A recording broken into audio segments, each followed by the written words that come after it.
With Fender making headlines recently and plenty of players looking for alternatives, a lot of people have started asking, well, what else is there out there? Especially in the budget guitar space. Now, I've owned this guitar long before the Fender controversy started bubbling away, but I never got around to actually filming a demo about it, and there is a simple reason for that. I just kept playing it. So after all of this time, let's take a closer look and find out, is this worth it?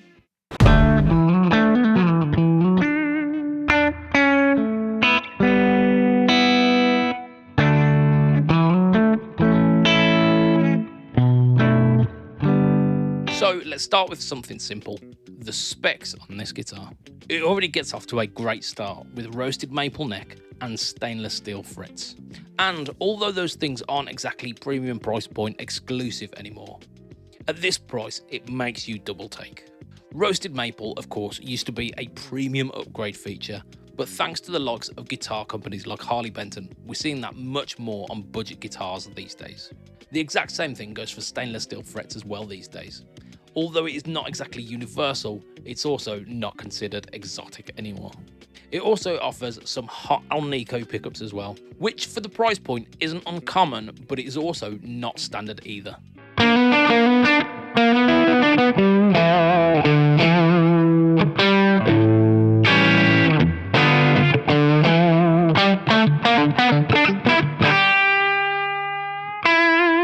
One thing that did blow me away, however, on the spec sheet is this finish. No, I'm not talking about the fact that it is a relic. This is actually a nitrocellulose paint finish.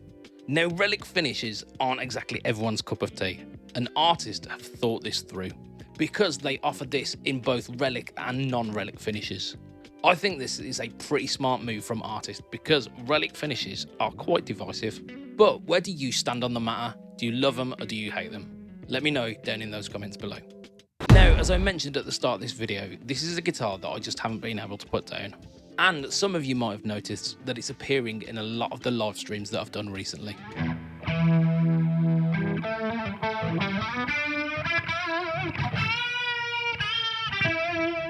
Now, doesn't that tell you more than any spec sheet ever will? Because I happen to have access to a bunch of guitars, but this is the one that I keep reaching for those live streams. I think it's fair to say I have definitely bonded with this one.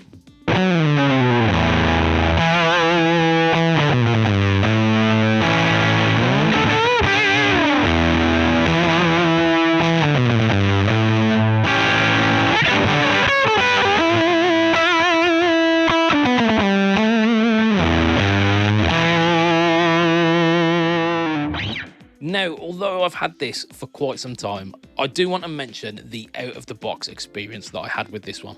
Usually when a guitar arrives, it's not uncommon for you to make a little tweak here or there to get the action just right. Now, with this one, I didn't have to touch a thing. It was playing beautifully from the box. In fact, it's been playing so well that I haven't even changed the strings yet. And on budget guitars, you know that never happens.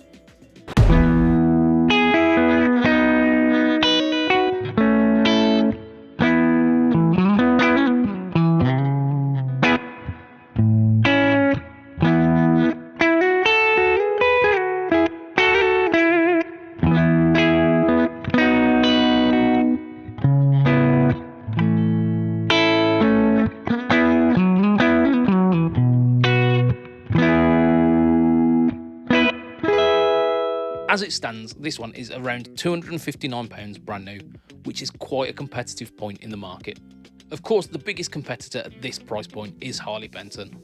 Over about the past 5 years, Harley Benton have basically redefined what you're expecting at that budget price point.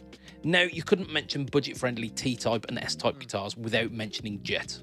They also offer some pretty good specs at a great price. But with Harley Benton and with Jet, I see them more as like a work in progress. Solid bones and a great modding platform, but not quite there yet. The AT53, however, for me, out of the box, was perfect.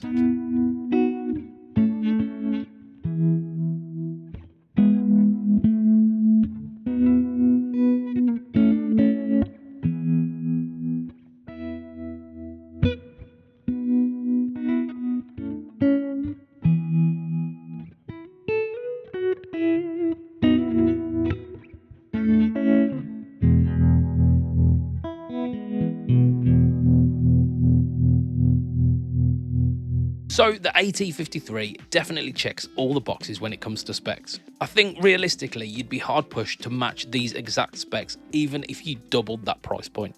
For me as well, this one played absolutely fantastically out of the box, and I think it will come as no surprise for me to say this is a keeper.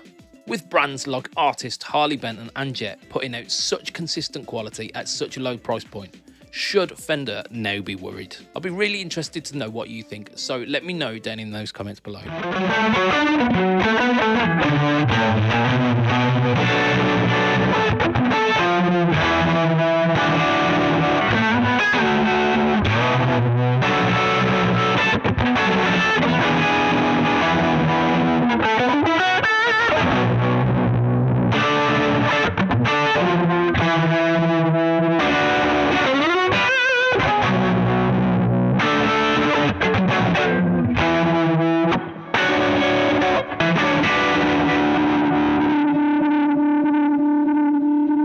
If you did want to see what Harley Benton offer at this price point, I'm going to leave a video up here to the Fusion T, which again is another brilliant budget guitar. Thank you for watching, you have been an amazing audience, and I will see you again on the next video.